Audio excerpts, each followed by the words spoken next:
G'day everybody and welcome back to a brand new video here on the YouTube channel. Today I'm going to be going through some rumours that are happening for this upcoming trade period. Now if you guys do go on to enjoy this video, could you please show me that by liking the video, subscribing to the channel if you're new, and of course hitting that notification bell so you can be notified when new videos are coming out.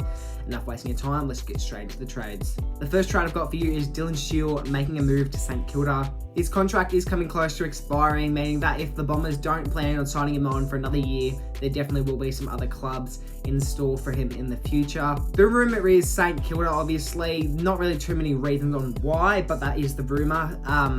But he has been playing some pretty decent football as of lately, and I wouldn't be surprised if St Kilda did decide to keep him on for another year. Next one, we've got Harry Perryman making the move to Hawthorn.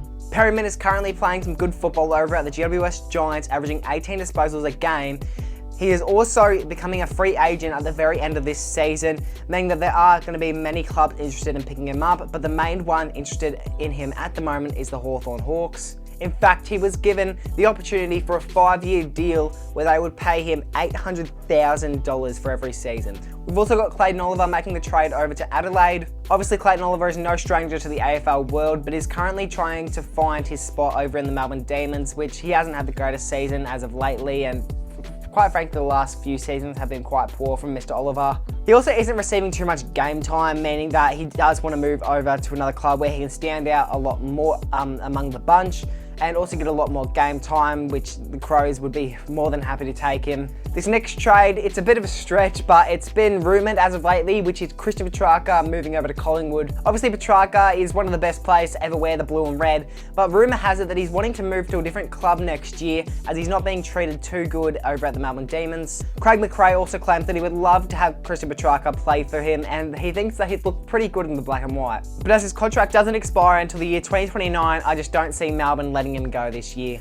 Now this one is one of the more likely trades to happen this year, being Shaun Bolton moving over to Freo. Shaun Bolton does claim that he wants to move over to Perth and play for a Perth side. And after having a meeting with the West Coast Eagles, it doesn't seem too likely that he will move over there, meaning that Fremantle are definitely in the picture, but West Coast aren't completely out of it.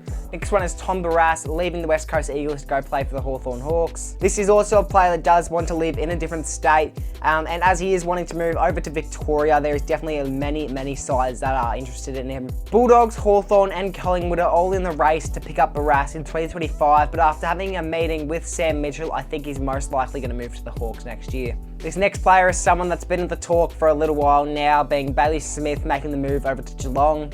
Obviously earlier in the season there wasn't many rumours that he was going to move to either Collingwood, Geelong or Hawthorn, or maybe even stay at the Bulldogs for next year, but I think the Bulldogs, Collingwood and Hawthorn are all out of the picture for next year. And obviously Bailey Smith has bought a house pretty recently over in Geelong, so I think he's most likely going to play for the Cats next year. Another rumour is Dan Houston making the move over to Melbourne. After making the All-Australian side in 2023, it's made the Demons more and more keen on picking him up for 2025.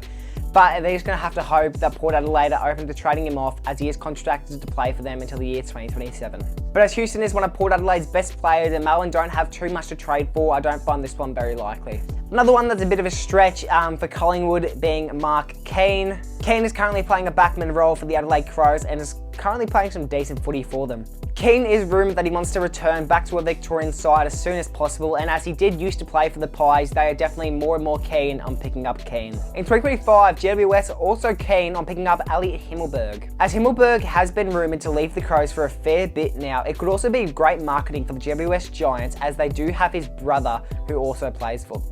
And although the Crows would prefer if Himberg was to stay with them in 2025, he hasn't really had a standout career and he would like to move on to a different club pretty soon. Obviously announcing retirement pretty recently, this one is very unlikely, but we've got Dustin Martin making the move over to the Gold Coast Suns. But we do have to remember there is a number of players who have retired and then came back for another season. And as Damien Hardwick is the coach for the Gold Coast Suns, he could have a little chat with Dusty and see if he was keen on playing for them next year. But I think the likelihood of this one happening is very low, and I think he will forever end off his career at the Tigers. Another one that's very unlikely to happen being Harley Reed moving over to Essendon. But his contract does end in the year 2025, meaning that this one is very unlikely, and I think he is going to be a one-club man. I don't think the Essendon Bombers are the club he's going to move to. This next trade is becoming more and more unlikely as the day goes on, being Rory Lobb going over to Collingwood. Earlier in the season, Rory Lobb was finding it pretty difficult to find a spot in the main side, but as of lately, he's been playing some of his best football, and I don't think the Dogs will be happy on letting him go.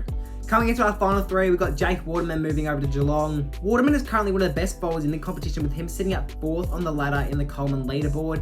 But I think with him moving over to the Cats, it could make a positive impact on them, but a very negative impact on the West Coast Eagles. And although Waterman does claim he doesn't want to move to a different side anytime soon, if the Geelong Cats do offer him a better contract than his current one, he'll be more than happy to take it. We've also got Chad Warner being traded over to the Fremantle Dockers. His contract obviously is coming close to an end, and if he does make the choice to move to a different club, a Perth-based side is the more likely way to go. The Dockers are very interested in picking him up for 2025, as they are offering him a $1.5 million contract for every single season that he does play for them. And I think this is just an offer that he would refuse to turn down, and I think he may actually make the move over there pretty soon.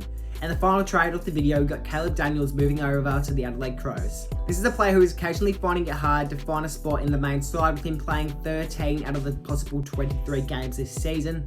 But Caleb Daniels has been selected for the previous 4 games, and the Dogs are giving him a bit more of game time just so he doesn't leave them. And if Daniels does become a free agent at the end of the year, there are many clubs that will be interested in him, but I think the Crows are currently leading the race to pick him up for 2025. And that is all the trades that I do have for you guys in today's video. And if you guys did enjoy this video, as always, could you show me that by liking the video, subscribing to the channel if you are new, and of course, hitting that notification bell so you can be notified when new videos coming out. Anyway, I'll see you guys in the next one, and peace.